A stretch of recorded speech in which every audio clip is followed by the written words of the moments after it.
Mr. B's News. Today we are going to be talking about the current events in America today. Today with us we have special guest, President Roosevelt. Very nice to have you today. How are you?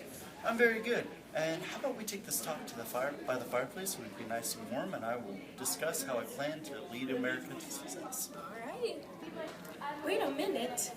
Oh, What do you think about the latest situation regarding this terrible time for us all? I'm prepared under my constitutional duty to recommend the measures that a stricken nation in the midst of a stricken world may require. It is the government's job to straighten out the situation. As you know, I'm a Democrat, and so is the majority of Congress, which will allow us to make better financial and political statements that can help our country in the future. Tell us a little bit about this Federal Deposit Insurance Corporation that was created under the Glass-Steagall Act. I'm glad you asked. The FDIC is an independent agency created by the government to regulate the stock market. It also provides insurance to people who've made bank deposits up to $5,000, and I believe it was part of the new legislative act of the New Deal plan that I've proposed. I'm very happy about how you are driving our country forward during this time of depression. Maybe we can get rid of some of the Hoovervilles, am I right?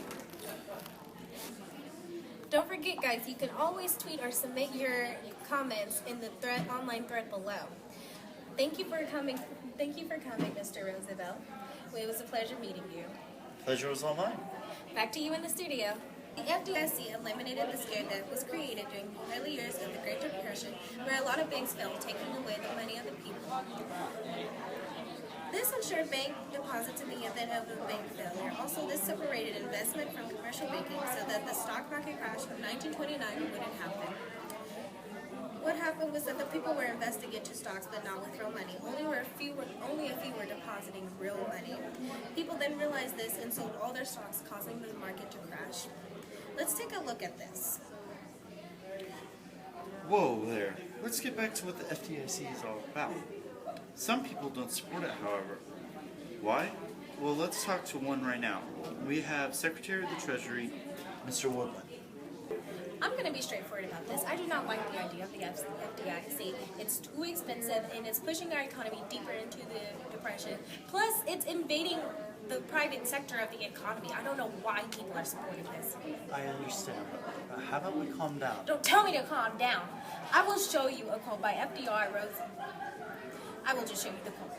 Because he proves my opinion of this FDIC. The first truth is that the liberty of a democracy is not safe if the people tolerate the growth of private power to a point where it becomes stronger than their democratic state itself.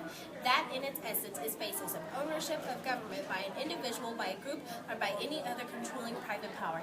This independent group trying to run our economy is just exactly what's happening, and I do not like it. I understand, but let's get back to the set now. Wow.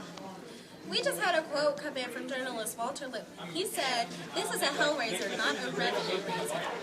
We can tell right here by the graphs of the stock market crash how truly effective this has been to our American economy and how the FDIC is really helping us out.